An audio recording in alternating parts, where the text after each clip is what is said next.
Good morning or afternoon, depending on where and when you're watching this. Hope you're enjoying your day, and welcome to episode what is now 4 of Know Your Creator. And this week we are proud to announce that we have got one of the legends of the community, Ains, or Porshapwr. Yeah, you're downplaying it yourself, but seasoned gaming's come a long way. That it has. It's honor to have you on, brother. It's obviously trying to get the time zones and everything for everybody is a nightmare at times, but it's again pleasure. How are you doing today? Yeah, man, doing well. Yeah, thank you for that. Yeah, it is. What are we? Like 8 hours difference, I think, you and I, something like that. So it makes it a little bit of a struggle, especially when we've all got work and other things going on. But no, I'm doing really well, man. Keeping busy and. Just loving life, but it's definitely running me ragged. That's for sure. Most definitely. We all know that feeling at the minute, and hopefully things start to pick up the latter part of this year and going into next year. It's a bit of a strange time at the minute.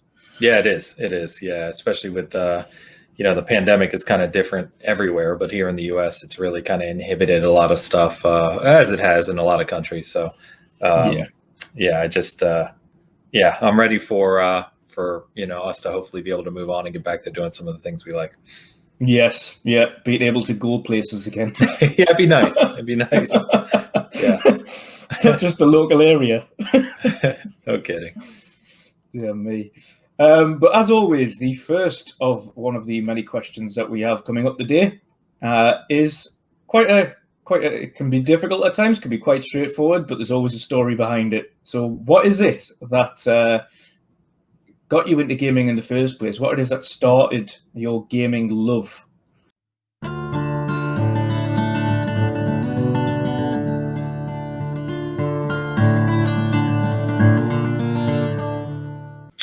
Yeah. So, how much time do you have? I game it a long time, a season for a reason, right? So started with the Atari 2600 in about 81, 82 when I was a little kid. That was obviously my father, and I have an older brother who's 8 years older than me, and my dad and he would play the Atari. And so, as a little kid, I always wanted to get my hands on the joystick. Started with that, but then really it really kind of kicked up when the Nintendo Entertainment System launched, right? So in the US here, that was 85. And I didn't honestly know about it, really. I went over to a friend's house one night for a sleepover, and he had just gotten it. And so I saw Super Mario Brothers for the first time. And, we played that. That's the only game he had. And we played it all night. I mean, all night. I don't know how late we were up, but I went home the next day, and it was just constantly stuck on my mind. But I was living with my mom. My mom kind of raised me and didn't have any money. I mean, we were pretty poor off at the time, and so the chances of getting a Nintendo were slim to none. They were none, actually. Anyway, after that, the following year, the Sega Master System came out in the U.S. And my mom for Christmas had saved to get me a video game system, and she bought me the Master System. Now, at the time, I didn't know any difference between Nintendo and Sega, right? So it just so happened to be I got a Master System, and once I had my own console and my own games here and there, that was it, man. I always playing, and then from there, just through the generations, have been part of. Like I said, I could talk forever, but have been heavily involved from the 8-bit to 16-bit era, and then as part of gaming clubs in high school and coding clubs. I used to code little games on computer. I was part of a Neo Geo collectors club in my early 20s. So I mean, just tournament scene. I've played tournament level for Halo and other games. Arcade scene. I mean, everything, really, every aspect of gaming I've been involved in some way or another, and that's just what kind of fuels my love for it. So yeah, that's awesome. Like you say, it's everyone's got everyone has a different story as to how they got into gaming in the first place, and kind of obviously some people are either, and obviously from different backgrounds, some people couldn't afford to game, or some people really kind of saved up to get their children consoles and things for a long time because it was quite difficult. Others, of course, were more blessed and had pretty much every console under the sun, or the fathers were gamers, so they got every console anyway. That's my kids now. Yes. Yeah. I tell them, you have no idea how lucky you are that I'm such a big gamer and I have all this stuff, because they have everything. They play everything. Yeah. Yeah. But of course, then as we all do, we all kind of grow and start to kind of get our own consoles. So before I ask you kind of what was the first console you particularly bought yourself out your own money, just ask for the kind of transition as to where your console kind of career went, should we say, or gaming career. So what did you go from once you had the Master System? What was the next one up? What did you go from then?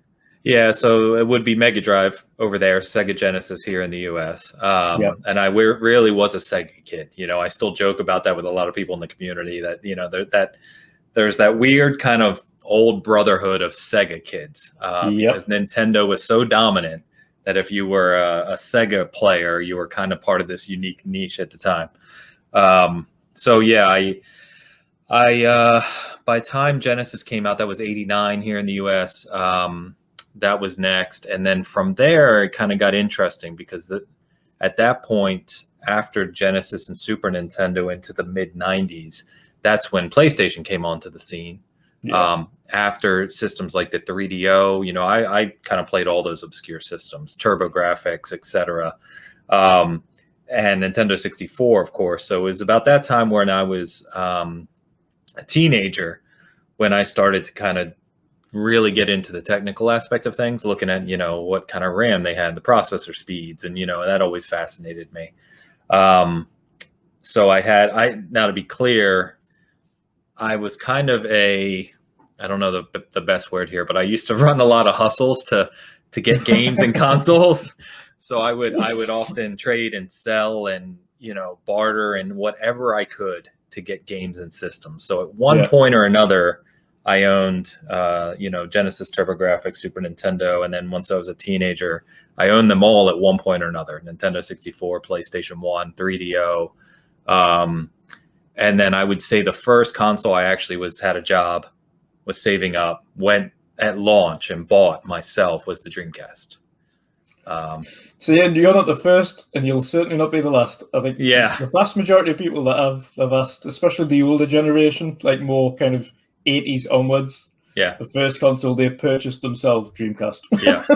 It just landed at that time, right? Because mid 90s was PlayStation N64, and then there was a gap, right? And then in 99, Dreamcast came out over a year before PlayStation 2 did. And so even if you were kind of had your eyes on PlayStation 2 in the future, the Dreamcast was still right there. And growing up, a lot of us, like I said, were Sega kids. So the Dreamcast was kind of that last hurrah. So I still remember lining up for it in the US, at least. It was $9,999 is when it launched. That might have been global. Was it the same for you guys? $9,999? Okay. But I remember lining up at KB Toys for it and buying that and a couple games. And I still have my box upstairs with the receipt in it. I still have a lot of my original stuff. So the receipts over here, I've tried to keep a few old receipts as well from old consoles, PlayStation 1, etc. And by the time you actually look at the receipt, like vast majority of it's faded off. What did I buy? I had to move some stuff around recently, and I was going through my boxes, and I did the same thing. I was like, "There's my KB Toys receipt," but it's starting to fade. But So and then, you know, once that point hit, that's my early 20s. I've literally bought everything. Every console since, I mean, that you can really name. And, you know, nowadays with these kind of editions and stuff, I usually buy several of each console. Yes. You know? It gets so much worse when they start bringing out special editions. I mean, obviously the N64 wasn't too far off as well in that, because that had your standard black N64, and then you had the translucent purple N64. You did? Here it was like 5 colors, 5 or 6, I think. So they must have been one of the first to do multicolored options for their console. Yeah, they probably were in 96, 97. Yeah, you're probably right. That's true. I know. Do you remember what color you had? Say it again. Do you remember what color you had? So I had the launch one. I had the black one originally. The one I have now that I've had since 97, 98 is the purple one. They call it grape. But I still have that in its box with the RAM add-in, that you can Right. get for Yes. Perfect Dark and stuff. From my biggest thing was when I hit my early 20s, I sold a ton of my collection, including all my Neo Geo stuff, a lot of stuff, because I made the terrible mistake, you do when you're, I got a period in my life where my life became girls and cars. That was it. That's all I cared about. And so, I wanted parts for my car, and I used to race. That's a whole nother subject, but I race cars and I modify them. And I needed money. Like I told you, I was always hustling. And so I sold a lot of my Neo Geo collection and games that are worth money for car parts. And now, I look back on that and it's like, oh gosh, I can't believe I did that. A lot of regret. And cars that come and go. Yeah, exactly. Yeah. Whereas, we actually, some of my friends and I added up my Neo Geo collection because I kind of told them what I had and the games I had. And nowadays, like right now, if I went on eBay and kind of rebought all that stuff, be somewhere in the ballpark of about 40,000. Just unbelievable. Yeah, unbelievable. I think at the time I sold everything for, like 2,500. It's like, oh God, terrible. But anyway. A hard one to shake, isn't it? But it happens. Yeah. It happens. My only similar thing to that is the fact that I have all of the cases from the original Final Fantasy VII, 1, 2, 3, all the way up to 9, I think it is, on PlayStation 1. Okay. I've got all the cases. I have only one of them with discs in, and the rest have vanished into thin air. Oh no, that's horrible, isn't it? Like, isn't it bad when you go to open an old case or something that has a disc and the disc isn't there, and you're like, what happened to it? I used to put them into protective, because I used to have a little wallet with the protective sleeves to make sure they didn't get damaged, especially for Final Fantasy, because that was like played copious amounts. Yeah. And I've checked every plastic wallet I could have ever owned. Nothing. Don't know. God knows where that's gone, and it's just crippling because I've got the cases, all of them, original cases. Nope. That's terrible. It's just like a tease. And again, if I was to buy them all from scratch, obviously from 1 to 9, that's about anything from probably 900 to 1,000 to get them games back. Yeah, especially the originals like that. Yeah, because they've just gone up in value from a collectability standpoint. Yep. Yeah. Never mind. We live and learn. Yeah, for sure. But next one was discussing obviously the first console you owned, but we have touched on that. So we will go into kind of the backstory into what it is that kind of made you purchase that in the first place, why that was the first one that you got. So obviously your first game console out of your own hard-earned cash was the Sega Dreamcast. Mm-hmm. So what is it that made you buy the Sega Dreamcast? And is there any particular games that kind of stood out to you at the time and said, no, that's why I want to get that console?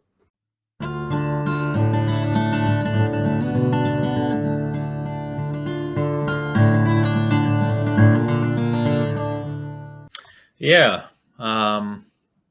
So a few reasons, I think. I was a hardcore Sega guy, and that was kind of that was hopeful to be their kind of resurgence after the Saturn. The Saturn I actually never owned at launch because it just didn't. One, I didn't have the $400 at launch for in '95, I think it was, or '94. It just never hit the right way. And then it came at a weird time, with Nintendo 64 and PlayStation and everything else. But Dreamcast, for me, I was hoping it would be kind of the next generation, if you will, at the time of Sega. I also really loved the fact that, I said I was a big arcade player. So I love the fact that the hardware in the Dreamcast matched the hardware in the arcade cabinets for Sega at the time. So that means you got like near perfect ports of games like Crazy Taxi. Right. Love Crazy Taxi. Yeah. It's just a great game. Yeah, who doesn't? It was just such an easy game to pick up and play as well. Well, it still is, still is. But I also was very big into online gaming. I've always loved online gaming. For me, gaming is a social thing. I think it's because I grew up in a neighborhood that had a group of kids, myself included, obviously, like 10 kids, where we hung out together every day. And so we played games together every day. And then, you go to the arcade scene and tournament stuff. And then in the mid 90s is when PC online gaming kind of first started. And I started getting into building PCs in the mid 90s, my late teenage years, and played some early like Ultima Online and all that stuff. But Dreamcast, because of, the online component, really interested me as well, because they were kind of focused on that from the start. So games like Quake 3 Arena and NFL 2K1, very big here. I don't know if it's big over there, but in the States, just the online football is massive, right? Yeah. So it's those were some really great memories, and that was a big part of me really enjoying the Dreamcast for what it was. That's awesome. That's awesome. And again, it was obviously the Dreamcast ended up being the end of Sega, as it were, unfortunately. Yeah. I think at the time, though, the Sega Dreamcast as a console itself was well ahead of its time. It was. Yep. And that was potentially what led to its downfall. It jumped too far. They kind of took a big leap. An advancement that kind of jumped far too far ahead. And that's when kind of all the other competition, as you mentioned, PlayStation, etc., kind of took it from there. And I know here in the US too at the time, and they're still hugely popular games, right? But when the announcement came out that EA was not going to support the Dreamcast, so you wouldn't get Madden, FIFA, NHL, the sports games, basically. Yeah. They are top 10 sellers every year in the States, right? So when it was announced that even though NFL 2K was very good and Sega has its own sports brand, it's just nowhere near as big as EA. So when that came out, and then the PlayStation 2 launched the next year and had a DVD player, right, alongside all of those big third-party games and sports titles, it was just it was a death blow to the Dreamcast. Yeah. It's like, again, it's very unfortunate because, as I mentioned, I've asked this question numerous times now, and the vast majority always just go Dreamcast. Like every time, it's just Dreamcast is the favorite console, and it's because of the nostalgia from Sega. And we all had it because first, like you mentioned, the Genesis was one of the first consoles you played on as well, the first console you had. Yeah. And obviously, that was one of the first consoles. I had the NES and the Super NES, but I also had the Sega Mega Drive, as it's known over here. Yes. The Sega Mega Drive, but that was my uncle that had them, so I was playing at the uncle's all the time. Playing, it was Echo the Dolphin and Sonic the Hedgehog, and all of them kind of, and very nostalgic, and it just sticks with you. And I think that's kind of what drove Sega so far, is people just loved the brand at that point, and they still do. Still do. Really still do. Yeah, I still love it. I think if we were talking about purely my favorite system of all time, I think Genesis is always in my top 3. It's just so many fond memories there. I think Genesis and Super Nintendo, I just love the 16-bit era. And I'm sure that's mostly fueled by nostalgia, right? Just the age I was at the time. But yeah, Genesis is always up there, and just Sega in general. I think you said it right. Just all the memories we developed at that point in our lives have just stuck with us. And they've always, like I said too, they were always the underdog, right? They were always that scrappy, trying to fight for their position. And it's just like the people who really adored them just always wanted to see them win. They always wanted to see them just grow and get bigger. I think that's why we have this naive hope that they're ever gonna, come back into the fold. But Dreamcast 2. I think all of us would want it, but realistically, it's just not gonna happen. Yeah, it's modern day console gaming as well as we've seen with Stadia trying to just jump in with some form of it. It just doesn't work. Unfortunately, the big guns, the 3 big guns, PlayStation and Xbox primarily, and then Nintendo doing their own thing. You just can't compete. It is impossible to compete on that level these days, and it is unfortunate, but that's why you have kind of Sega have decided to go as a publisher and stick with other things. So hopefully we start to see more of classic Sega content coming from Sega again, and not just, obviously we love them for what they've done, but at the minute now, of course, we're used to them producing a lot of Japanese content primarily. Yep. And then secondary, them getting some Western content. It's a bit of a different one. Back then, different story. Yeah, it was. It was. There's an interesting. Did you see the documentary on Netflix, High Score? No, I haven't seen that yet. Okay, there's a documentary on Netflix called High Score, and it's like it's either a 5 or 6 part miniseries documentary about the history of the gaming industry. And one of the episodes goes pretty deep into the Genesis and how Sega positioned the Genesis to really fight back against Nintendo. And it's just very interesting, and especially in Western markets, they really focused on what the Western market kind of liked to see versus, say, Nintendo. And that's why the console was black, and that's why it was, argued as the arcade graphics, and why it was had more violent titles, and all these things that really kind of gave it an identity. But yeah, if you haven't checked it out, check it out. It's really good. Yeah, that sounds awesome. That's one I'll have to watch. What is it? A particular? Where did you say it was? Netflix. Netflix. Oh, that's even better. Yeah, I'll jump on that. Yeah, it's good. It's just called High Score, and I think Netflix made it. Like, I think it's I believe. So it's available. It's awesome. Awesome stuff. The next question I've got for you is might be more difficult. It has been difficult for some. Okay. What is your favorite video game franchise or video game ever?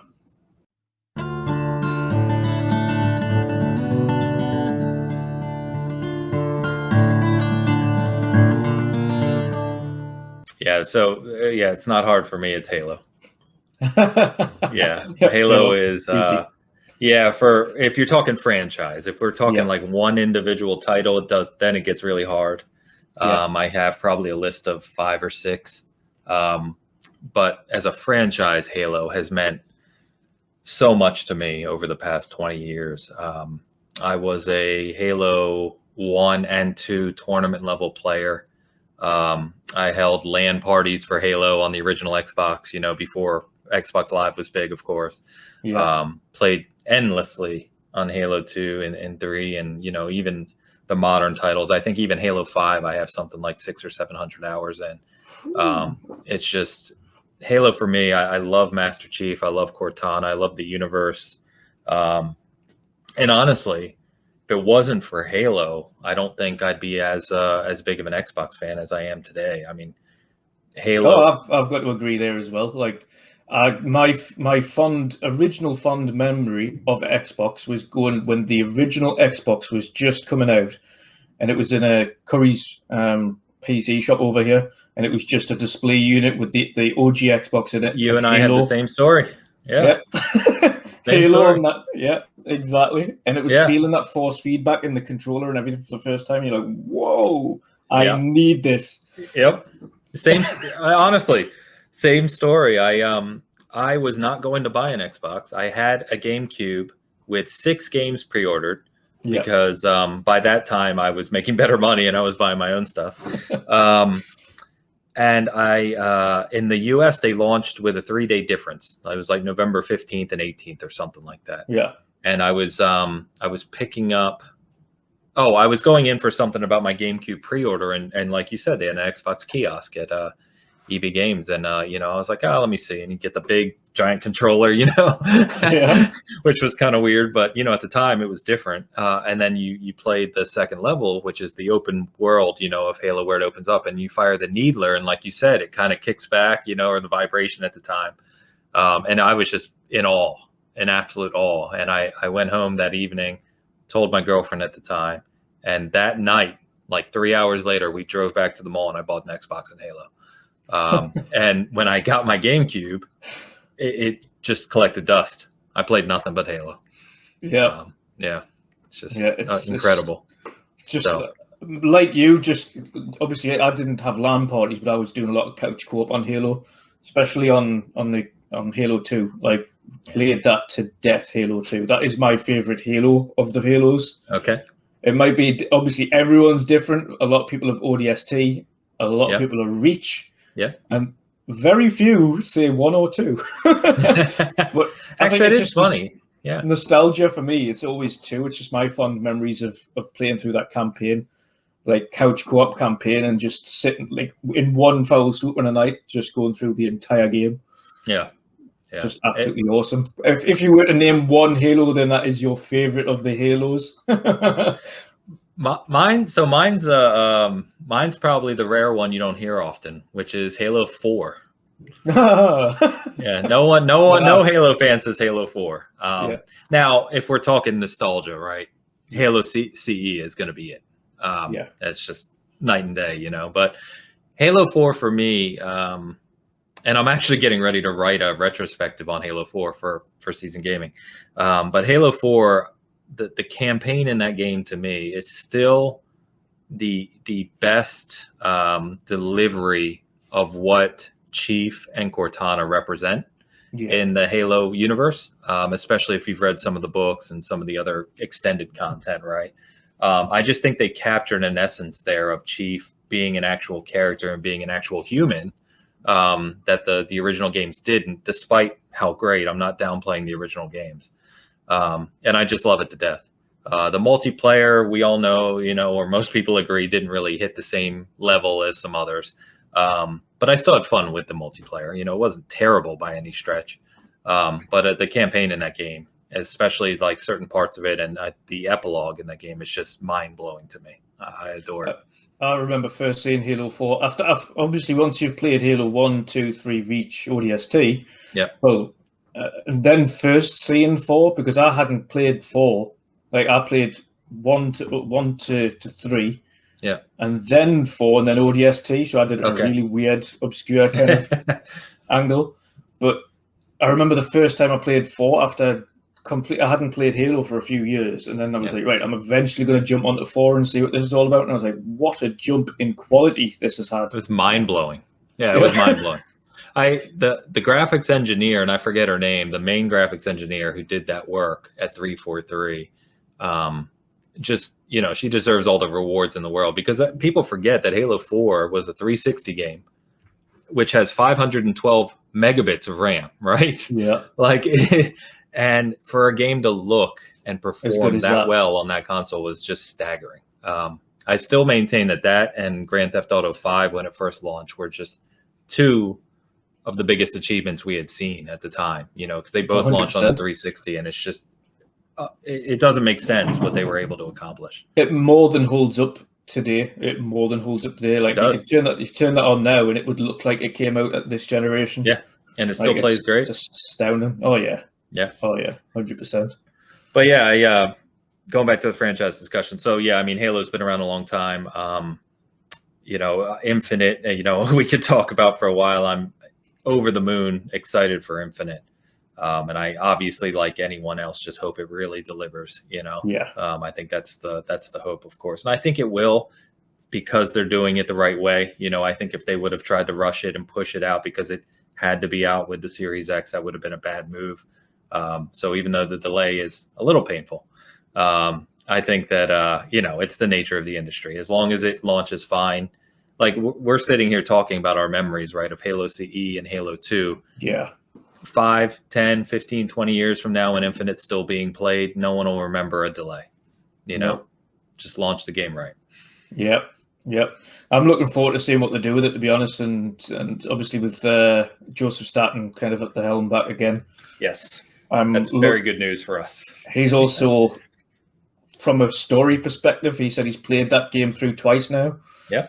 And he absolutely loves it. He said he's blown away by the campaign of the game, not necessarily just the way it plays or anything like that, but the campaign he loves.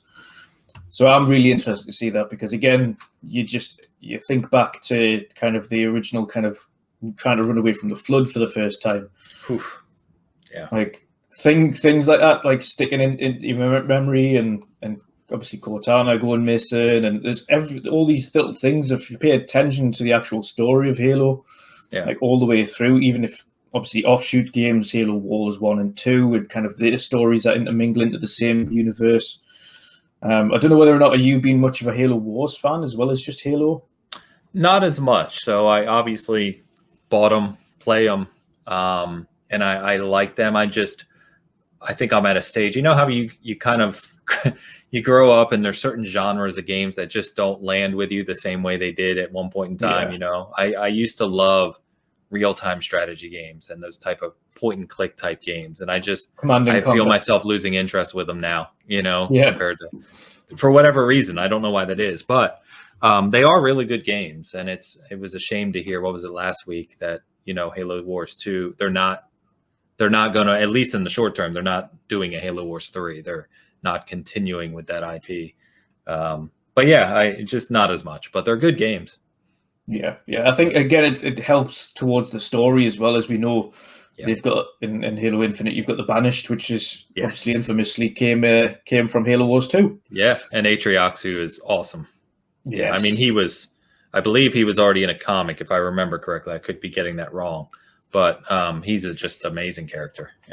Yeah, and so I'm looking forward to seeing again, a lot of people are really just wanting to play that multiplayer, which is obvious because it's it's a big part of Halo's world. Like, Halo multiplayer has been such an especially more recent game modes forged. Like, that thing is absolutely massive.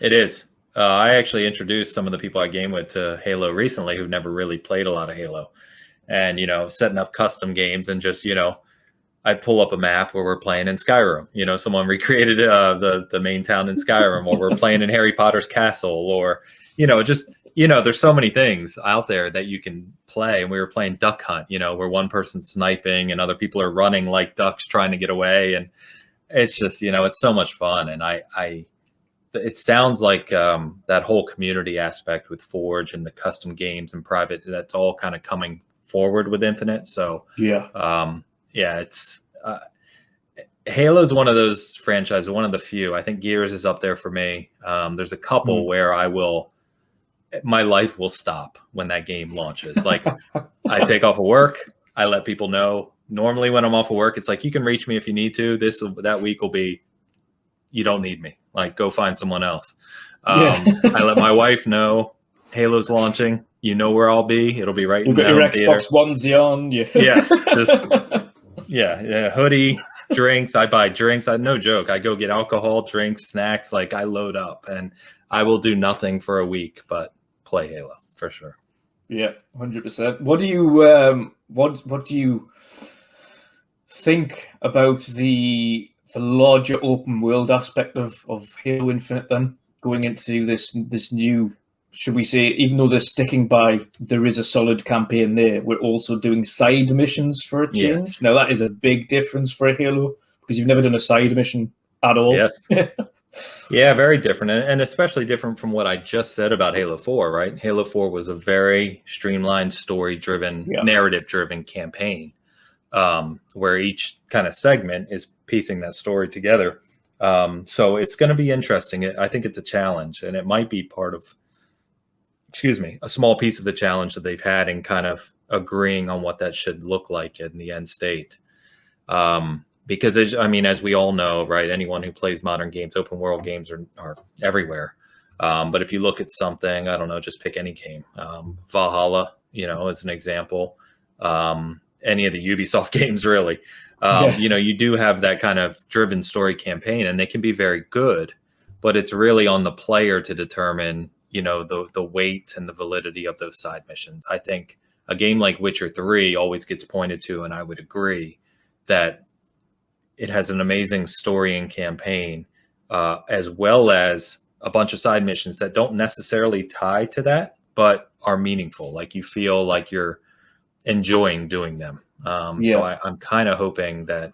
And it still feels like you're doing something in that world, even though it's got nothing to do with the main campain. Like, exactly, like there's impact. It feels like it does, even though it doesn't. And you know, sometimes it does, sometimes it doesn't. And I hope that, if you think about Halo and how much lore is there and how big vast that world is, right, with content, I don't see theoretically why there's any reason you can't have a strong main campaign while having side stories that either tie into the lore, are Easter eggs for fans. There's so many things you can do there. You know, tie into other characters in the, you know, outer parts of the universe. There's just a lot you can do. So I hope, like everyone else, they've thought through that and kind of come up with a good system. Most definitely. There's a few things that have cropped up in my mind, especially that like they might have done, they might not have done, is for instance when they've mentioned things like you can go and take down gun emplacements. Is that going to, if that potentially has a real world effect? So if you don't take those gun emplacements down, would it mean that you get less backup down the line? And if you take them down, then more backup comes in a particular further part of the mission? I don't know how much they've looked into it, but yeah, it's a good question. It's a good question. And there's upgrades now too, right? They talked about different abilities. Like we obviously saw the grappling hook and stuff, but I can't wait to use that. Get over here. More like exactly. I'm sure there's going to be so many clips of people finding crazy ways, and crazy things you can do with that. So I can only imagine the amount of internal testing that has to go on with that stuff. But yeah, it's going to be fun. No matter what, I mean, like, some of the Halo fan base can be very argumentative, right? And they really take things what I would say too seriously. It's like, it's got to be this way or no way, and my opinion is every Halo game, I believe all of them are just excellent games. Sure, I like some more than others, but you take what they present and find the good in it. And I'll do the same thing with Infinite. You have to adjust your play style. Again, obviously, like you say, there is good in every Halo game, and they're all excellent in different ways. Now, Halo 5, of course, naturally took a lot of flack, and I think that was mainly because of its convoluted storyline. Yes, exactly. But if storyline aside, obviously, even it was still good. It wasn't the best story in the Halo universe, but gameplay is phenomenal. Gameplay was just it was the best of the bunch.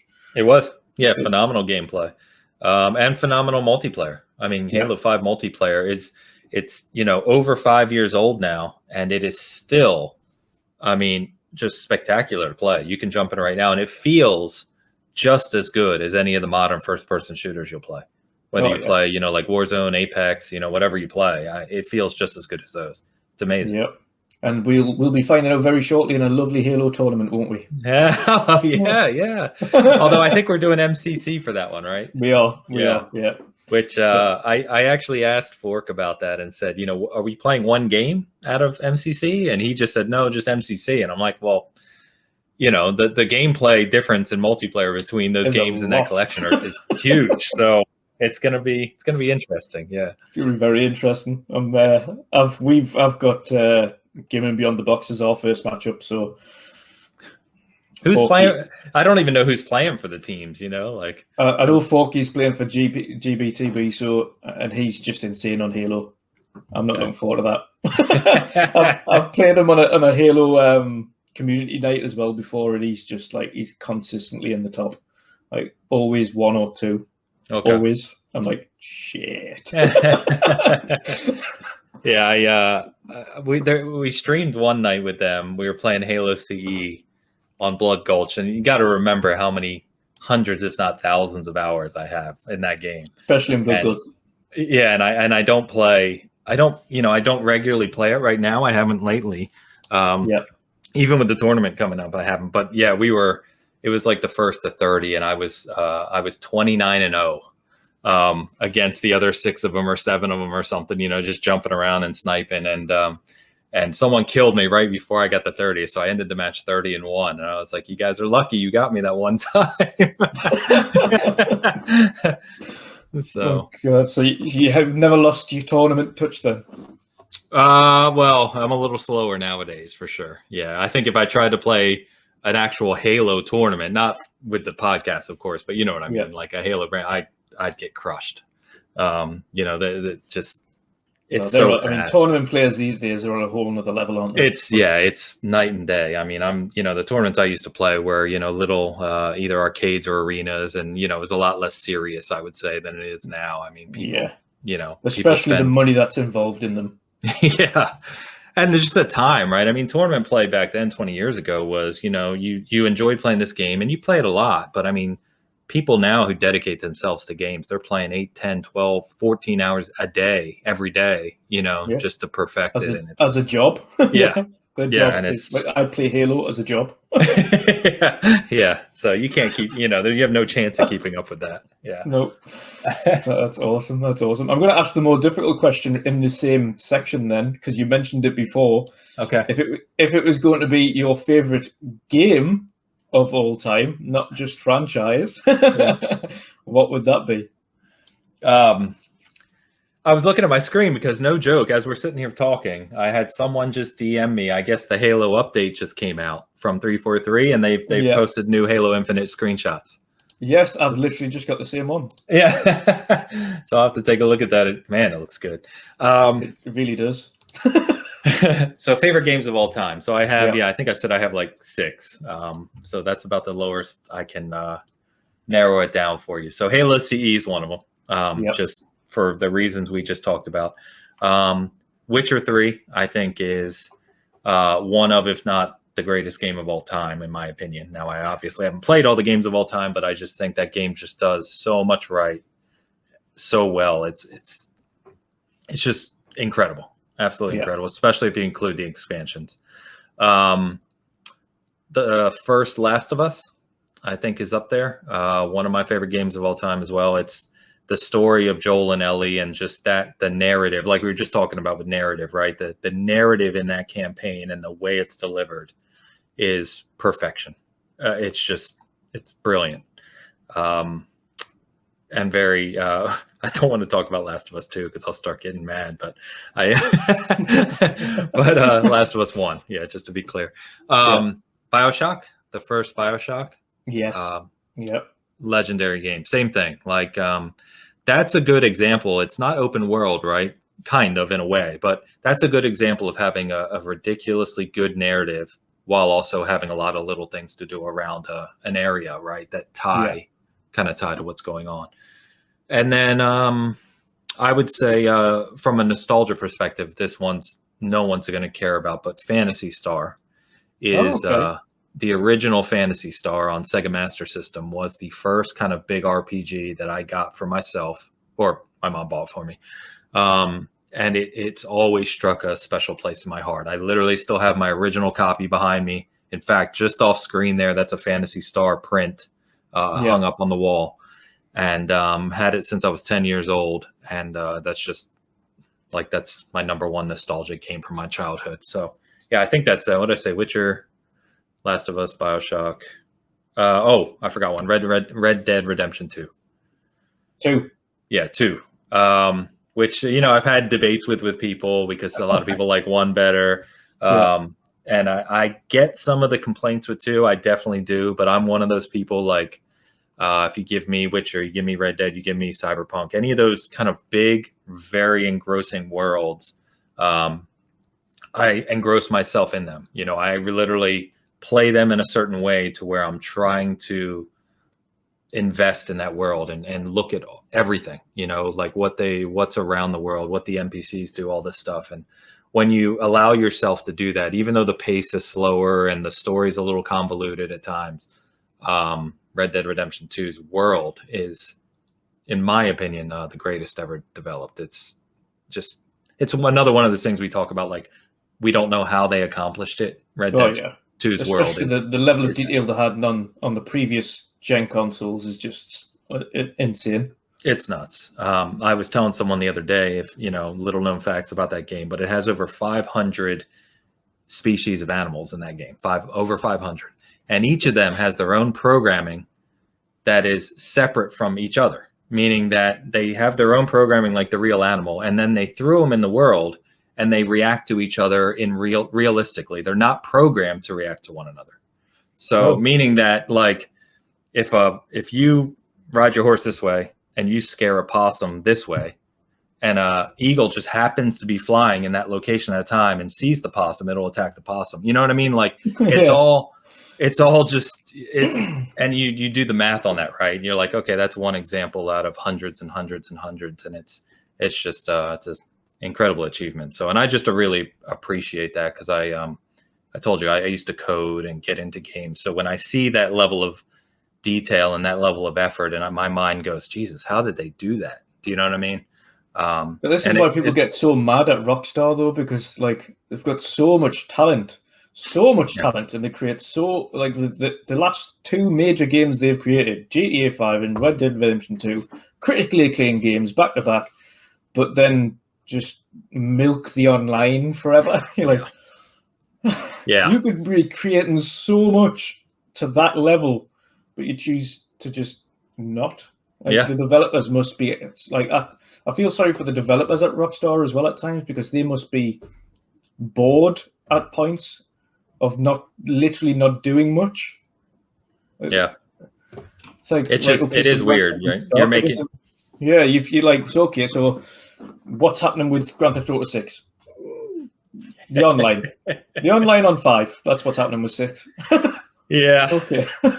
Yeah, it's that whole, that's the business side of the industry, right? This is less effort, makes them billions of dollars. That's what it is. But you're right. It's like I always like the companies that, sure, businesses, especially if you're publicly traded, they've got investors to speak to. You've got to make your money and profits, right? But you should always be reinvesting a portion of that into new development. And so, when I see things like what Xbox is doing with their studios, where they're organically growing them, sure, acquisitions always get the big talk, right? But it's that organic growth where they're bringing in talent and loading up those talented studios.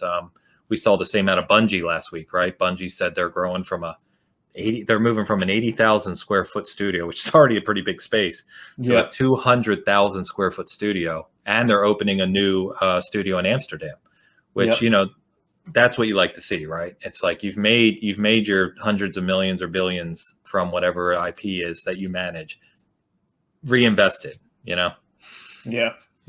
And like you said, Microsoft themselves organically, I think it was only about a month or so ago, they had something like 500 job positions at Xbox. Yes. Across the board. That's insane. Like that's open positions, 500. Yeah. So, and I mean, all those studios are growing. They do it quietly, but if you're, obviously I'm always looking into this stuff for the site, but I mean, like, Ninja Theory and Playground Games and Compulsion. I mean, they're just adding tens and tens and tens of employees constantly. You know what I mean? They're just getting bigger and bigger, and it's that's the thing I love to see. As soon as Ninja Theory kind of were acquired by Microsoft, it was the first thing they'd done was like, okay, we'll get yourself a brand new studio. Yep. And it was In Exile did the same thing. Yeah, custom built studio from scratch, like from the ground up. Build it, go for it. Because I mean, if you do it right, Xbox, obviously Microsoft has endless money to invest, so it's not the same for everyone. But I mean, if you do that right, you're going to get that money back tenfold. I mean, it's just those types of games, GTA 5 being literally the prime example. I mean, that's a game that just prints money. I mean, hundreds and hundreds of millions of dollars.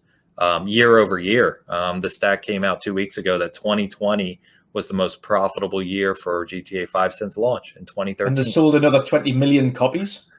How? Who hasn't bought GTA 5 at this point? Yep. So it's anyway. It's I just going back to Red Dead 2. You saw. People are like, well, why'd that game take 8 years to make and have over 1,000 devs on it? And if you, I'm not trying to poke fun at anyone, right? But if you really understand coding, right, and go through that world top to bottom and really, really kind of examine what is happening and what you see, it's mind-boggling. It really is. Yeah. Again, that's why it's like I mentioned before, it's so frustrating to see them just sit on franchises for so long and not do anything else, because it's like, the level of quality you produce when you actually put it out is second to none. Like both GTA 5 in its world and its story, like GTA 5 story to me was probably the best, because a lot of people think of San Andreas, etc. But if that's more of a nostalgia thing as a story, like San Andreas and 3. But if you have a look at the actual story in 5 and the fact that you intermingle 3 different kind of stories for different characters all at the same time, and you can switch between characters, and like that was just an insane campaign, like start to finish. The story was amazing. Yeah. And then back that up by bringing out one of the most critically acclaimed follow-ups to a game ever in Red Dead Redemption 2 with its insane level of detail. But then kind of sit on it and just go, ha ha ha, now we have the online. Yeah.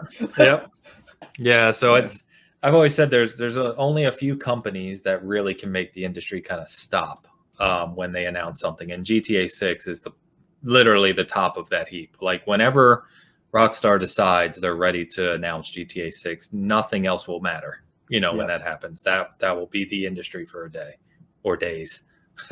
Yeah, and literally that's one of the games that everybody will buy. Like, oh yeah, without doubt, everyone will have Grand Theft Auto 6. Yeah, it will break its own record because I believe for like 24-hour sales, it's still GTA 5 still holds the record. Yeah, 100%. Following on from talking about gaming, we're now going to jump into your history as a creator. So this one is again personal, and everyone's a bit different. So what is it that got you into the creator scene in the first place? What is your journey to becoming a creator like?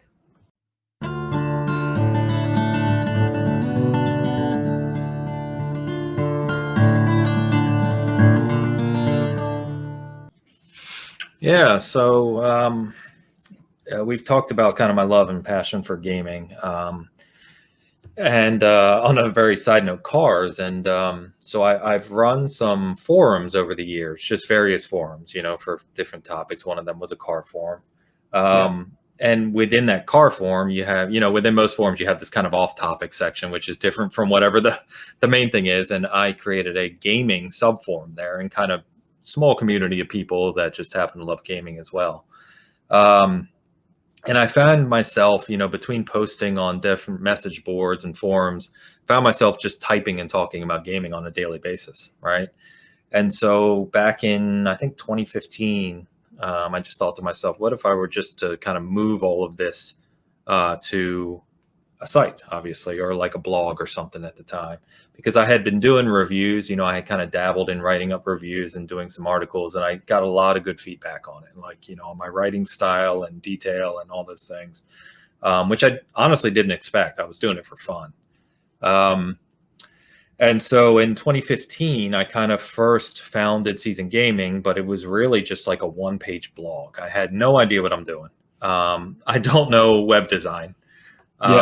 I joke with people that the original Season Gaming logo, which I still have a picture of, obviously saved, was I made it in MS Paint in like 10 minutes. You know what I mean? I put like a colored S and a colored G, and I was like, oh, this is beautiful. This is amazing. And it's just terrible. So I kind of, started writing a little bit, and then 2016 is when I kind of really started turning it into more of a site where you could post articles and different things, right? Not just a one-page thing. And so right about then, I think late 2016, early 2017, when it was starting to form up a little more, I started to write a few in-depth articles about the industry, because my personal career, I'm in the technical field. I don't talk in detail about it, but I'm in the technical field for over 2 decades, and understand a lot of kind of architecture and servers and infrastructure and telephony and that kind of stuff. And so as Xbox, when Phil Spencer came on and started kind of changing that direction of Xbox and putting that future vision in place, I found that really interesting, and it really spoke to me in my personal career. And so I wrote a few kind of in-depth articles about the future of Xbox and some other things, and kind of, I think, opened eyes to at least a few people of where they were going. Because it was, if you remember, right, it was even just 5 years ago, this whole vision of cloud gaming and everything being server based and connection across devices and all of that stuff has only been the last 5 years. Yeah. And so, I could kind of see it because you see it in other industries, and I've worked on some of this stuff. So I wrote a few of those articles, and they kind of got some big attention, like people like Aaron Greenberg and Phil Spencer commented on some things and, followed the site. And I was like, well, I never thought that anything I wrote would have any type of visibility to it like that. So that really encouraged me to keep going. You've got something here, keep building. But my big thing at the time too, as you well know, because I know we've talked about this, is I also really get frustrated with a lot of the gaming media journalism we see out there. Yeah. It's just, I do it because I love gaming and I love the history. I love the industry, and to see kind of some of these big sites just post clickbait and just terribly written garbage articles day after day was really annoying to me. Yeah. So it still is. So yeah, I'm exactly the same. yeah, I so directed people to your site. I was like, if you want accurate news that like isn't clickbaity and just gets to the point and tells you exactly what you need to know, yeah, when you need to know it, it's season gaming straight away. Because every other, like you mentioned, all the big sites, what started out as places we would go to by ourselves years ago when they were actually doing a good job, yep, have just fallen the way of a lot of what you would say is content creators have these days as well, where some of them just rely on clicks, just put things in the titles that have nothing to do with what they're speaking about just to get people on. yep. And then the article kind of have a little blurb about what the topic is, but then just go on to ramble about something entirely off topic for a long time. Yeah, and it's turned into a business, right? Yeah. When we were younger, gaming was a niche, it was a hobby, it was a passion, it was a culture. That's still there, but because it's such a big business now, we've seen that. We've seen that kind of come to the forefront, and even the coverage of the industry. And so, anyway, my point was that when I examined why that was, going back to clicks, it's all because to generate revenue, you have to get clicks. To generate clicks, you have to get out in front of people and get their attention, right? And so the thing I kind of said from the start is, I'm not going to do this for clicks. And the only way I can guarantee that we don't adjust our content for clicks is if we're a nonprofit site. Basically, there's no ads. There's nothing on the site. If you go visit the site, I'm not getting paid for it. In fact, I tell people all the time, the site costs me money, quite a substantial bit of money every month to run Season Gaming. But in my mind, it was just the right thing to do because I was doing it out of passion, not for money. I'm not looking to turn this into a career, right? And I'm fortunate enough in my personal career now to, I have a good job and, I'm fortunate. So I have the capability to run the site and pay for the site without having to worry about it. And so that's what really drove it. So it kind of, got into it in 2015, 16, got some recognition for some things I wrote and thought to myself, can really do this. And then after that point, kind of set the mandate of, okay, if we're going to do this, we're going to do it how I would like to see a gaming site run, where it's just news, content, unique opinions, no clickbait, no flamboyant stuff, no stuff that's just there to get your attention or to create an argument. And so I'm pretty proud that we've managed to stick to that for, I would say, realistically, about almost 4 years now, since about early 2017 when we started to grow. We've been able to stick to that, but still grow. We've grown substantially, which it's not easy. I tell people, the friends I talk to every day about this stuff, it's like yesterday was a perfect example. So I saw a couple sites post yesterday evening. I don't know if you saw this, but a bunch of sites started saying President Biden investigating PS5 and Xbox Series X shortages. And I'm like, what? What are we talking about here? So, I've seen that. Yeah, did some research, and I follow politics as well in the U.S. because it's hard not to. But I looked into it, and I'm like, oh, okay, we're talking about the semiconductor shortage, and it's more of a review across many industries, and so I couldn't help myself. I put it up on the site, but last night when I tweeted out, I was like, no, President Biden is not investigating PS5 and Xbox shortages. Here's what's actually happening. And that's the point, is we try to tell people what's actually going on, not just because it doesn't matter to me, honestly. I would like it to get more hits every day. Obviously, that goes without saying. But if I put that out and it gets 10 hits or it gets 10,000, it makes no difference to me. Yeah. I'm doing it because I just like sharing the information and talking to people about it. Yeah, that's awesome. That's awesome. And following on from that, then, obviously not just the website, but what got you starting Season Gaming as a channel?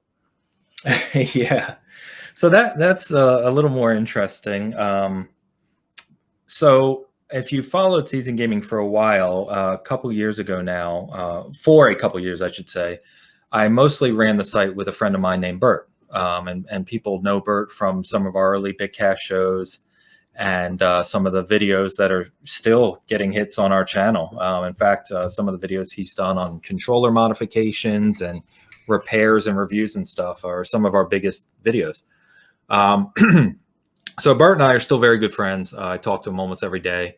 Late in 2019, and I've told the story before, but late in 2019, he had some personal stuff go on in his life. And so he kind of stepped away from SG.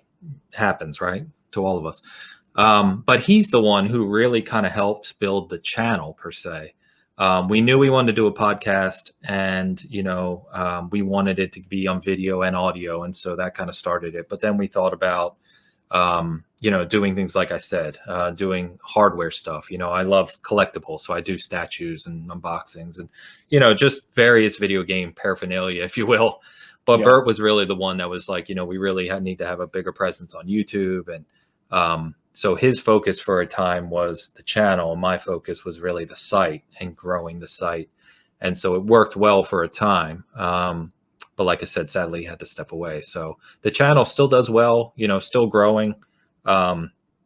And it's been great to see the response to us going live with our podcasts and stuff. And I still get a lot of feedback on the collectibles and things like that.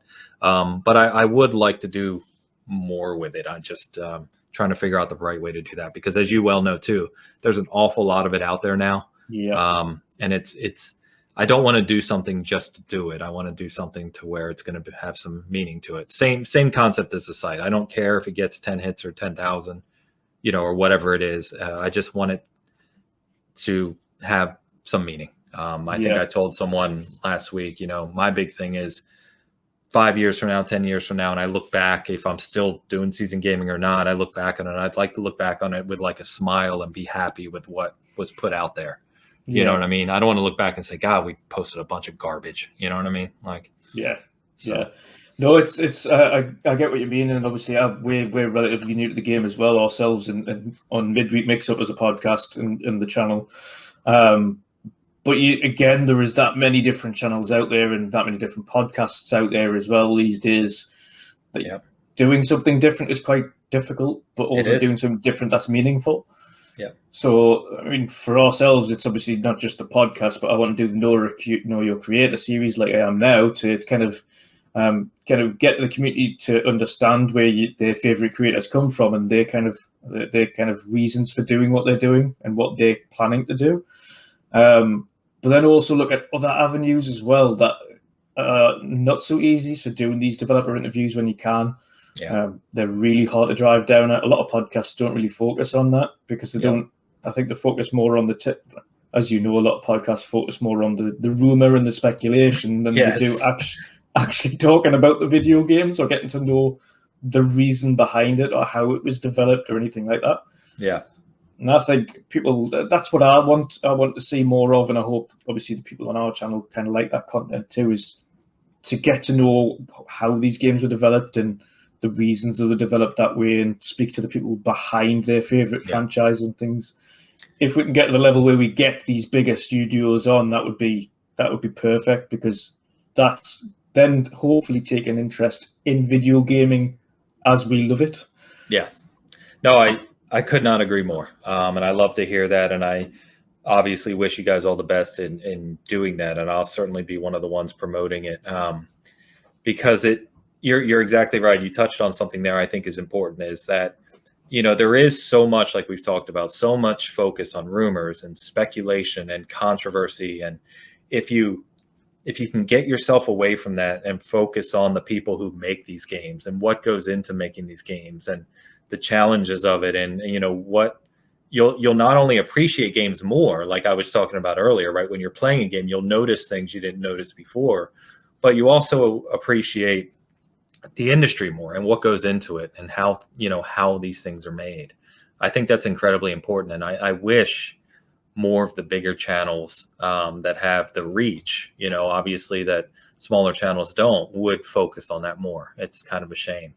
But it goes back to, some of the things we've touched on. And I I wrote a lot about this pretty directly in an article recently. We had our 5-year anniversary on December 1st, officially. Yes. And congratulations for that. Thanks. Since when I, founded the site, there wasn't much out there back then, but that's when I founded it. But I really just spoke from my heart around here's what I've learned after running a site for 5 years in the gaming industry. And the fact of the matter is, it's like a vicious circle, because to do the things we're talking about and to really positively highlight the aspects of the industry we love, how games are created, the positive aspects of it, all these things, you have to have the capability of access, right? You have to be able to speak to developers, speak to publishers, get review codes or, access to titles early, right? But you don't get much of that. You get crickets when you try to reach out to people if you're not a bigger channel, right? You have to have the reach to get that. But to get the reach, you have to grow. But to grow, a lot of people fall into the trap of, they fall into the trap of going the clickbait route, because it just gets the views, it gets the clicks, it gets the subscribers, and it's just a shame. And I wrote about that, and I even had I had some Xbox employees reach out to me. I won't name names, obviously, for this, but several people reached out to me and just said, you're spot on here, spot on that. It's a shame, but it is the nature of the industry, and it's not even just video game industry, right? It's almost every industry, but I think that's probably the most frustrating thing for me as someone who runs a site and a channel. And I'm sure, I would presume, you can correct me if I'm wrong, but I presume that it's a frustration for you at times too, because it's like, you want to do these things and you can do it in a way that would be not only beneficial, but positive. And yet you can't, because you haven't taken the shortcut route all these other creators have to get where they are. To get big numbers. Yeah. I mean, CD Projekt were one of the fine examples that we tried to hit them up a few months back.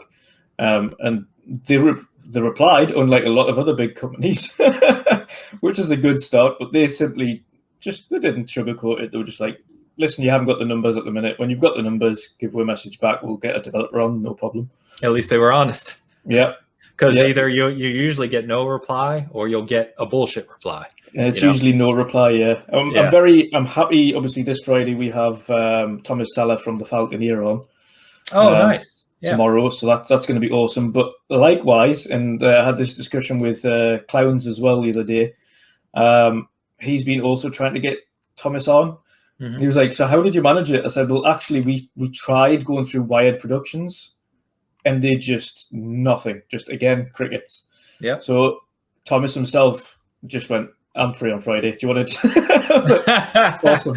Good. I love that. Do that. See, I will now, I know Thomas, I think it's incredible what he did as a single developer, right? Oh, God, yeah. So that's going to be fun to watch and listen to, but it makes me appreciate him more now. Do you know what I mean? Because you just like any other section of people, you get some developers who are very open to that and don't really care. And then you get others who it's just like, they'll immediately look at your follower count or channel count or what have you, and they won't give you the time of day. And it's very frustrating, because what I always tell people is your subscriber count, your follower count, that's not a correlation to the quality of your content.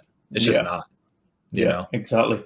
Exactly. And I've seen there's a lot of up and coming podcasts as well that are really trying to do the right things. And I try to drop by as many as I possibly can, even the ones where you see them and they're just getting every week, they're just getting like 5 viewers or constantly. And it's like, I know it's tough because we started on that as well. Like our first episode was an absolute shambles. Like if you have to go back and watch it, it happens to all of us, right? Yeah, it happens. I tell people all the time, there is a Big Cast 0 that is recorded. It's on our channel, but it's hidden. You can't see it because it was just a disaster. It was me and Bert. First time ever recording on video, trying to do a podcast, and obviously having no experience with it. And we're literally like robots who are just stumbling over words. I mean, it's so bad. But, it happens. And you're right. I mean, Bert and I had those discussions early on, we're doing podcasts and, on YouTube, and we were getting some listens. We get more listens than we do views. Yeah. But our views were, would be like 12 or 10 or, 15. And it's like, we're putting a lot of effort into this. Is this even worth it? And it's a grind. Yeah. And again, one of the strangest things about especially podcasting live on YouTube or any of the video streaming services is that there is no right or wrong or anything to the algorithm. Like one day you might have 25, 30, 40, 50, 60 people watching. The next day you'll have 100 people watching. The next stream, the stream after that, you've got 15. Like, like what is going on? Woo! It's not just you. And so here's a funny story about like YouTube's algorithm, and I'm sure YouTube has like thousands of videos uploaded every minute. I mean, I can't imagine the challenge of trying to create an algorithm for YouTube. So I don't pretend to, but on my personal YouTube account, I used to, when Xbox One came out, and remember, you could obviously record your clips and upload them to YouTube.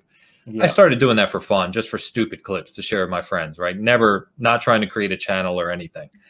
So 5 years ago, Witcher 3, I have a few clips out there. And one of them is just a stupid 30-second clip of Geralt talking to someone about playing Gwent, right? It had, up until a few months ago, it had something like 20 views. I have no idea how, but it's come into the limelight now, and it's getting like hundreds or thousands of views a day. It's now over like 40-some thousand views. And remember, this is my channel. I have like 30 subscribers, and I think 25 of them are friends, just from 5 years ago. I haven't uploaded a video to that channel in 4 years. So it's like, how did that suddenly get to the top of someone's list and now it's just blowing up? It just doesn't make any sense. No. YouTube, it's just a strange and funny place. And again, we try just like, and this is an entirely separate thing, is trying to put videos on, because you could, one day you'll create something like, right, it's got a really good topic. I'll put this video out, put it on. Nothing. Absolutely nothing. Then another one, you think, oh, this is all right. I think I'll kind of touch on it. Woof, straight up. Like, what? Like, I don't understand it. Like, really don't understand it. Like, I didn't even expect. Obviously, I understand now. A lot of people want to see kind of the internals and how we build controllers and things like that. So one of my most popular video uploads is the breakdown of the Elite 2. Yeah.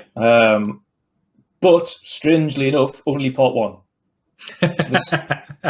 So part 1's like 1,000 views. Part 2's like 200. I'm like, so what, do you want to know how to put it back together? Yeah, it's very strange. And then you can get into like average view time, and you start looking at some of the analytics, and you're like, this can't be right. You know what I mean? It's just it's very strange. So I don't have a golden solution for it. I wish I did. No, nobody does. No. And that's on purpose, right? They keep it kind of secretive, because I mean, if people started to figure out how to just get your video to jump to the top every time, that's what everyone would do. Yeah. So. Yeah, it's such a weird world, the weird wide world of YouTube itself. Yeah. God. Never mind. But this brings us on to our last main topic of this discussion, and that is, it's quite a straightforward one. You might not have an answer to this one as yet, because you might still be debating it, but what is in your mind anyway, where do you see the future of the channel and your site going? Is there any plans in the works at the moment? Have you got anything coming up? Yeah, it's a good question. So it kind of extends on some of the things I mentioned, in that, because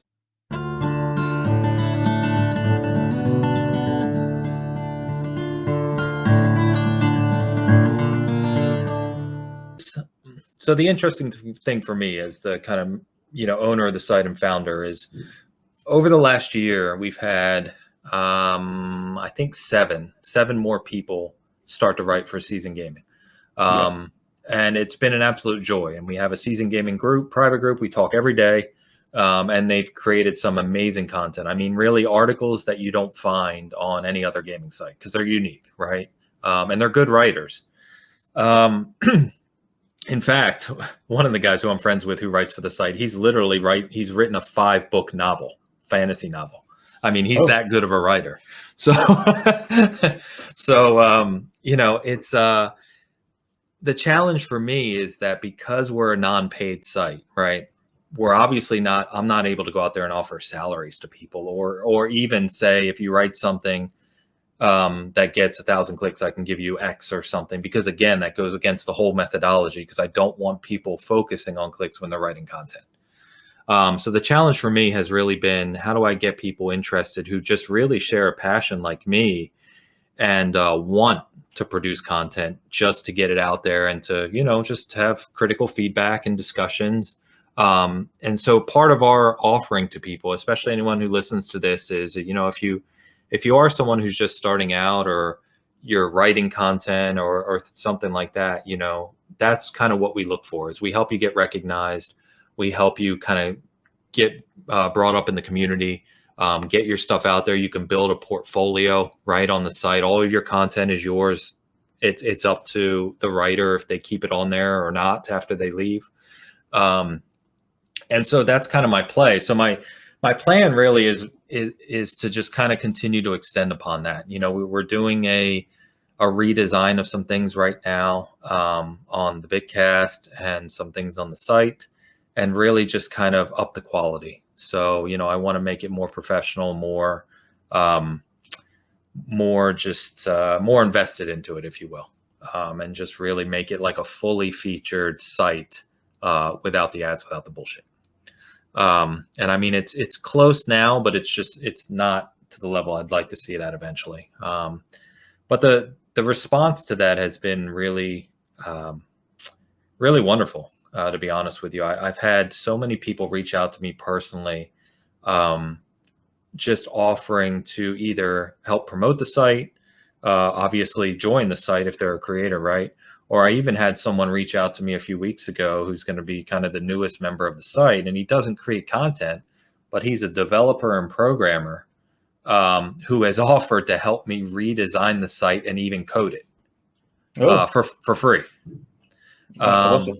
Because he said he just has been following us for a long time and really appreciates our message and what we do for the community, and he wants to contribute. And he doesn't write, and he doesn't create content, but he's like, I can code. So, you know, let me throw some ideas out there of what you could do for the site. And me and him have been talking, and it's just, that kind of response is just amazing to me, you know, and it's strange. Because, you know, when I started this, you know, I never would have imagined that I'd have people reaching out to me to offer their time to help create or work on something just because they like what we do. It never occurred to me. So it's really neat. That you'd have like-minded people to yourself. Yeah, so that's the other thing, right? And I don't know if you find this. I'm sure you do, because you guys are a great group of guys. But what I've also found, going back to what we were talking about, right, is when you keep the message on point and you focus on positive and gaming and the joy of the games like we talked about, the community develops around that, right? So you get out of your community kind of what you provide them. Like, I go to some other big shows, and I'm not naming any names, but who are more kind of sensationalist, who are more fanboyish, you know, all those words, right? And you see it in their community. You know, you see it in their chat, you see it in their responses to tweets. And I feel very fortunate that, yeah, we're not as big. We're not trying to be this blockbuster thing. But when you talk to someone from the site, or you have a conversation with someone in our chat or during our things, everyone is just a good person who loves gaming. You know, you don't get any of that nonsense. And I think that makes it all the worthwhile for me. Yeah. And it's kind of the same again with our community. I'm thankful so far. The little community we have built up is we try to do exactly the same thing, like a positive message and all encompassing. Like, you'll see the beginning of every episode, we talk about what we play, and it's generally across the board, whether we'll be playing on PlayStation or Xbox or Nintendo. No matter what it is, we play kind of everything. So we don't discourage people from playing on different things. That's where a lot of people kind of, like you may say, name and no names, different podcasts and different shows, try to always just slam down a different one as if it's some kind of sports rivalry, and that's not what it is. Yeah, it really isn't. This isn't a sports rivalry. These teams don't. These companies only care about the money at the end of the day. You have to remember that it's a business. Yep. but the content they want you to enjoy, because again, if you weren't enjoying that content, then the business wouldn't be doing well. So it's a hand-in-hand thing. They have to create content you like, but they're also running a business, so never forget that. 100%. Yeah, so I know I kind of got a little off your original question there, but no, it's all right. The focus is staying true to what we'll always stay true to what we do. But continuing to try and find people who want to create content or kind of grow with us in the right way is one of the goals. Improving the quality of some things, and like I said, we're actually in the works on some things right now.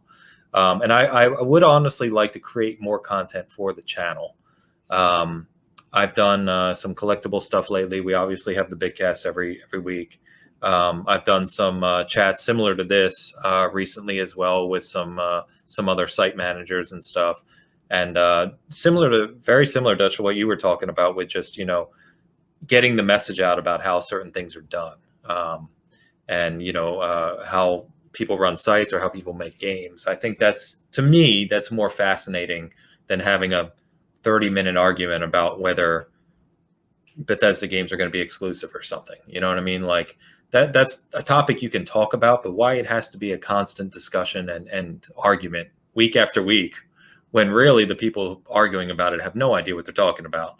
It's exhausting to me. I'd much more rather focus on tangible things that we can present. No, most definitely. And like you say, it's trying to get the focus back onto the actual video games themselves and speak to the guys who make it, the struggles they have, the challenges, what ideas popped in their head to create that game in the first place, and things like that. As you know, we had Joe from Song of Iron on a couple of times on the show now. And awesome guy. It was unbelievable to see that he's got to the point now where he's jacked in his AAA job at a large, big studio, and now he's focusing solely on his indie game. Yeah, it's amazing. That's just with the help of the community that's built around what he's doing. Yeah, I can't imagine that personally. I don't know about you, but like if someone were to say to me, season gaming is growing, why don't you monetize it and quit your day job basically, and fully invest in it? That's a scary, scary prospect. I can't imagine him giving up his career and really just focusing on that game, because for him, that means that game, Song of Iron, is make or break. And that's got to be very stressful. Fortunately for him, it looks fantastic. I think it's going to be a big success. But that's scary to me. It's massive, really big, scary. And to be fair, it's also he must have had, because obviously he had that demo after the Game Awards, so it must have had enough of a positive reaction and enough of plays and things like that from those demos, because you will have those statistics. Yeah. To sit there and go, right, now I know I can roughly kind of get a guess in my own head as to how successful this is going to be. Yeah. And the fact that, unlike a lot of developers, like Thomas Seller is one of them, who will kind of sit there and you'll see him on Twitter going, right, today this is what I've been working on, and this is this by himself.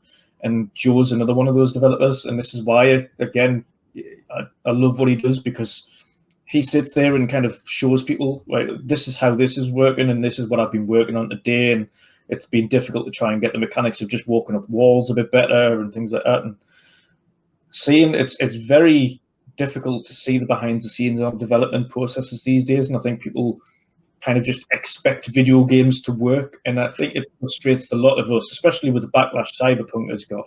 Yeah, they don't quite realize that there's people behind that work extremely hard to just get that game working in the first place. Yeah. Or doing what you just think, oh, look at that, it looks rubbish, it has bugs. It's like, right, okay, but did you know how much work it's got just to get to the point that it is? Even if there is bugs, how difficult it is to get there. Yeah, you're exactly right.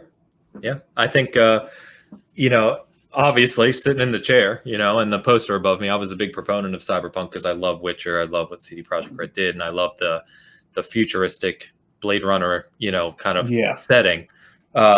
So that's one of those games, it's a perfect example of the complexity of what they were trying to do is way up here, right? I mean, literally top tier. They're creating this next gen vision of a video game across almost 3 generations of hardware, right? Especially if you're looking at future PC, they were trying to push the upper boundaries of PC, which they did.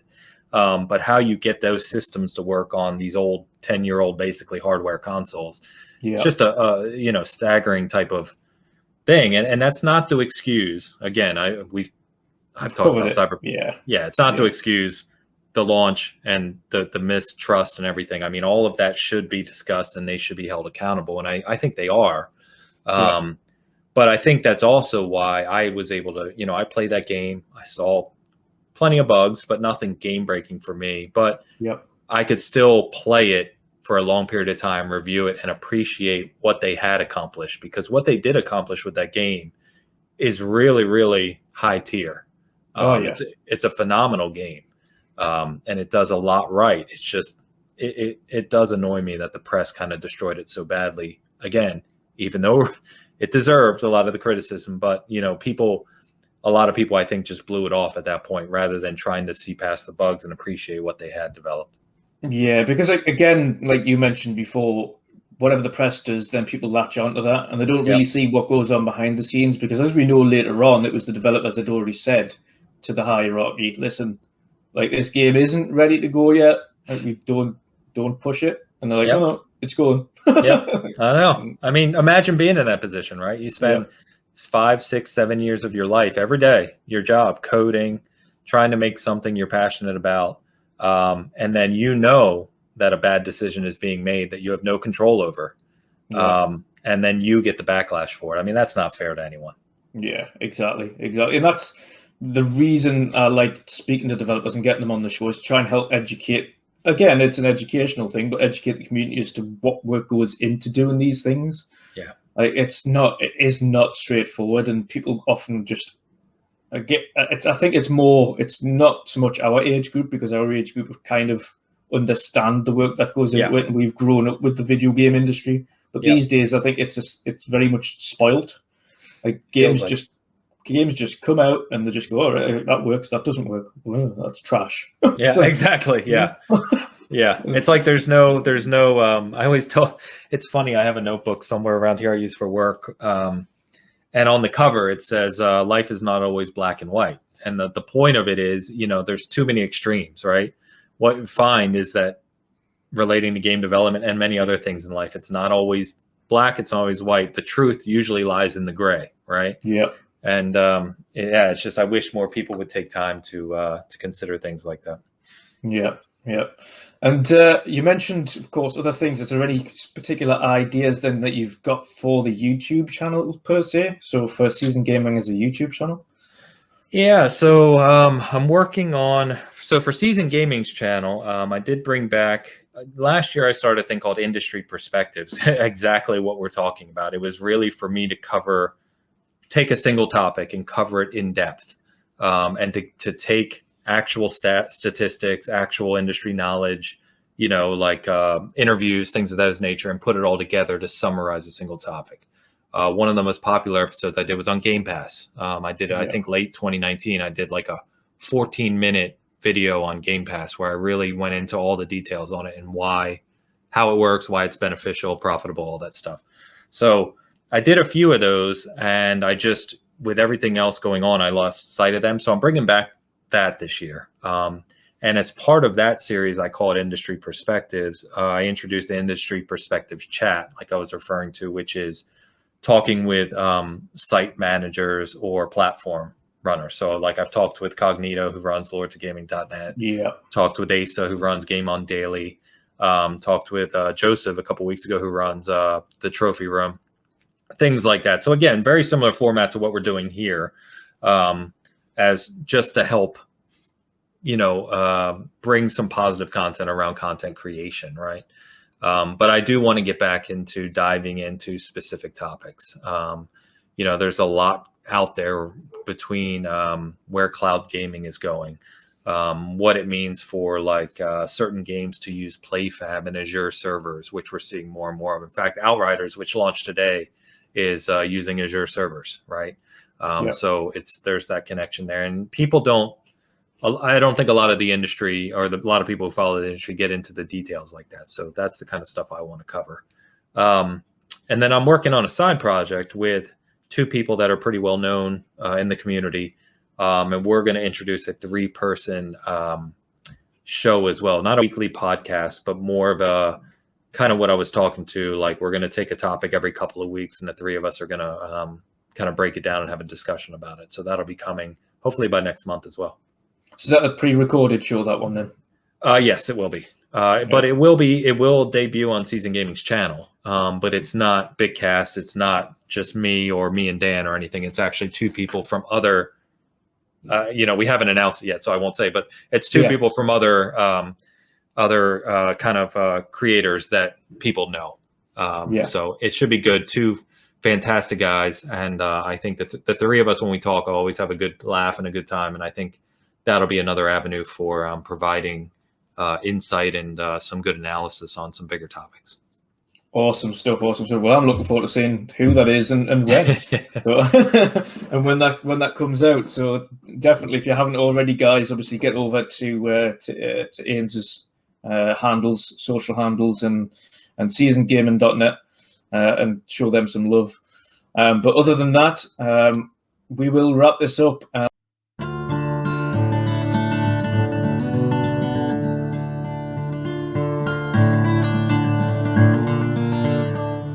I will ask you, thank you everybody for tuning in to episode 4 of Know Your Creator. I hope you have had a great time getting to know Ains and this season gaming history and his love of games. But I will leave it with that. And if you would do the honor of letting people know what your social handles are, where they can find you, and when your next show is on. Yeah, so when is this going live? This actually goes live in a week. In a week. Okay. All right. Yeah. So well, it's kind of funny. So as we're recording this, you're about to be on Bigcast with us this weekend. So this will debut after that, which is funny. But yeah, so seasongaming.com, everything is on there. There are pages for about Season Gaming, which kind of talks to what we do and why we do it. There is Meet the Crew on there as well, with like 4 or 5 questions about favorite consoles, games, etc. for our whole crew, our whole staff. So if you want to kind of get to know people with their social handles and everything, they're all on there.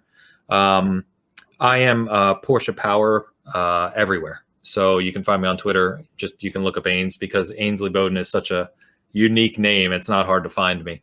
But if you look up Porshapwr, that is my handle. That's where you can find me on Xbox Live, PlayStation, Steam, pretty much everywhere. So yeah, always love chatting. Added a bunch of friends on like Xbox and PlayStation lately, and I'm always around. So if you love talking about games in a positive way, regardless of platform, definitely reach out. Awesome stuff. And as always, the links to Ains's channel and sites will be below. I hope you had a great time watching this, and look forward to seeing you all next week. And sorry, I forgot to say thank you, Dutch, for.